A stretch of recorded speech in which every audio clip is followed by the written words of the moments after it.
The way I would put it is that Obamacare is sort of standing on the edge of a death spiral, kind of looking down into it. It may not be in a death spiral as of yet. Hi, I'm Nick Gillespie with Reason TV. Today we're talking with Peter Suderman. He's features editor at Reason, and he writes a lot about Obamacare and healthcare in general. Big news recently is that the middle tier of coverage options in Obamacare, on the Obamacare exchanges, the premiums for those are going up by about 25%, but you've written that prices to most consumers won't increase. What's going on? Yeah, so this is an interesting situation with Obamacare. About 3/4 of the people who get their coverage through the exchanges are not going to see a huge price increase in what they pay, even though premiums are going up by about 25% for an average middle tier plan. And the reason is that the way the subsidies are designed under the law is that they are pegged to go up according to the price of what's called the benchmark plan, which is the second lowest cost plan in the silver tier. It's all a little bit complicated, but basically when premiums go up, subsidies go up along with that. And those subsidies cover people up to about 400% of the poverty line. That's right. And that is about, for a family of four, making up to about $97,000. That's right. So the subsidies are going up, then who's picking up the premium increase? So what happens when the subsidies increase is that the cost to the government, which is to say to those of us who are taxpayers, goes up as well.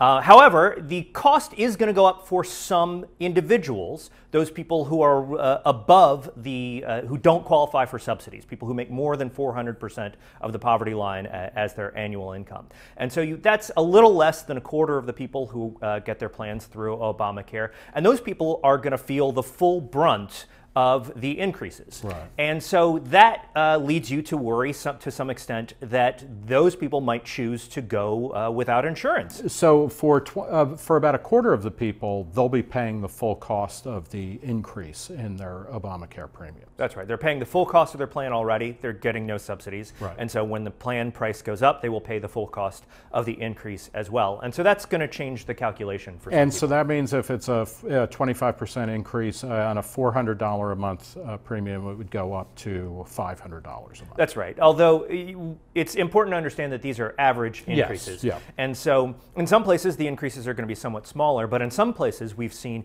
increases in the 30, 40, even 60% range. Wow. And so it's really going to vary by region.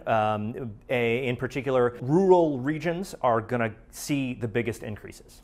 And then in 2019, the subsidy caps go away. So that means that the government will be subsidizing less of the increases. Explain how that works. Right now, the situation is that if you are subsidized, most of the increase in your premiums will be covered by the subsidy. Mm-hmm. But starting in a few years, even people who get subsidies are going to start to feel the pain of increases because the way the subsidy is calculated is going to change. And so what's going to happen is that this insulation that people have, this kind of buffer from premium increases, exists for right now, but is going to go away in a few years. Mm-hmm. And that is going to make it even more likely that those people might choose to pay a penalty rather than to purchase insurance. And I mean, the premiums are going up because the health insurance companies miscalculated how much, on average, it was going to cost to cover people. The premiums are going up because the insurance pool turned out to be somewhat sicker than expected, mm-hmm. and therefore more expensive.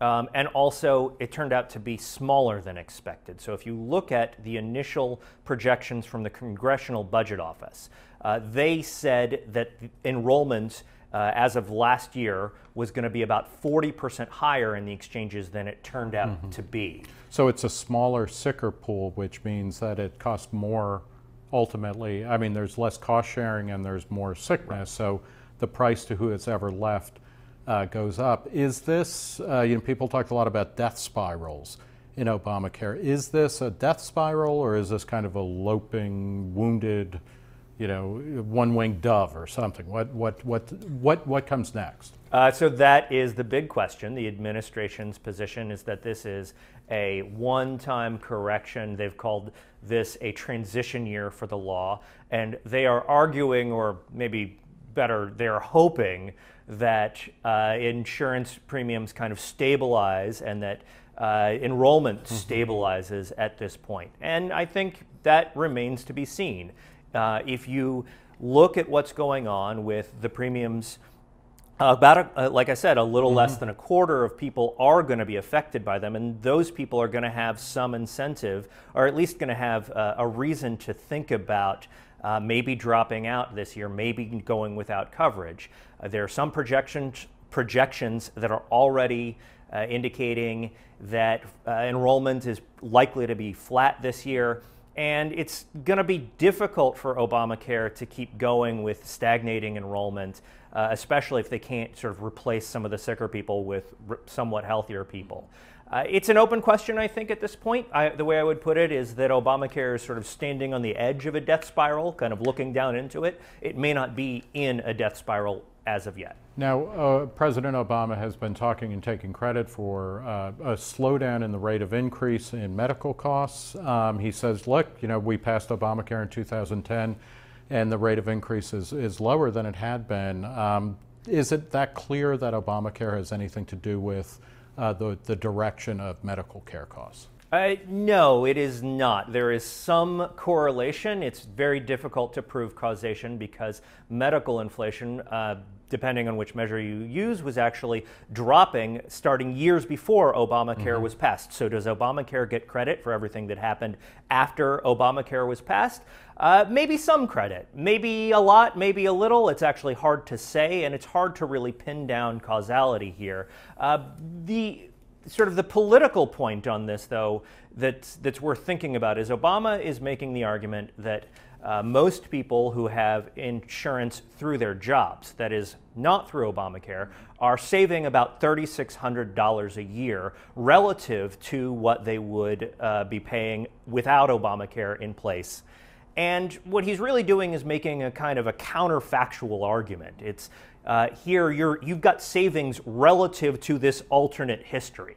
And it's not actually savings. You're paying more. You're just paying less more than you might have been in some history that didn't, in some other timeline that didn't happen. And he's saying that's all because of Obamacare, even though the trajectory in inflation was not going to zero or below zero, but it was slowing down before Obamacare was passed. He's giving Obamacare significant credit for this. This is a presidential election year, obviously. How is health care and Obamacare playing out in terms of the election of 2016?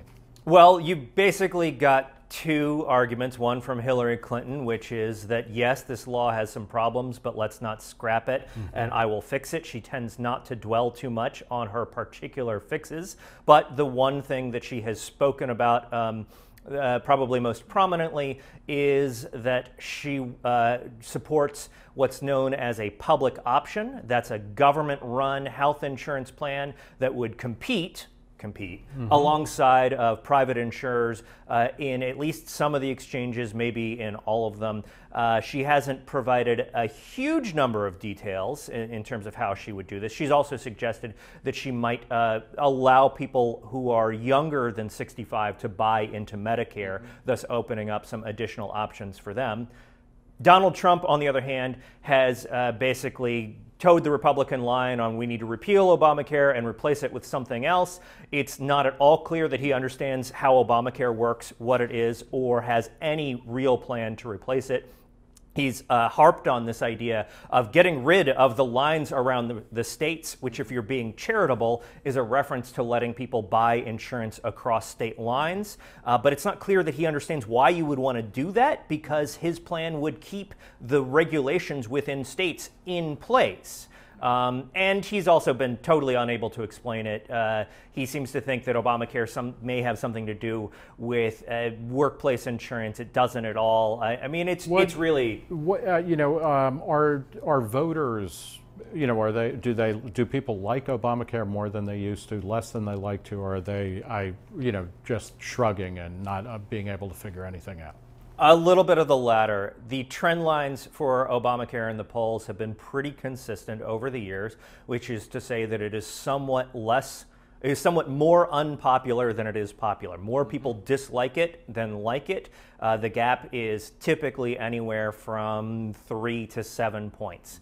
And so Obamacare just sort of continues to chug along with many Democrats liking it, many Republicans opposing it, and more people overall opposing the law than favoring it. Well, we will leave it there. We've been talking with Peter Suderman. He is the features editor at Reason. Check out his work about Obamacare and other issues at Reason.com. For Reason TV, I'm Nick Gillespie.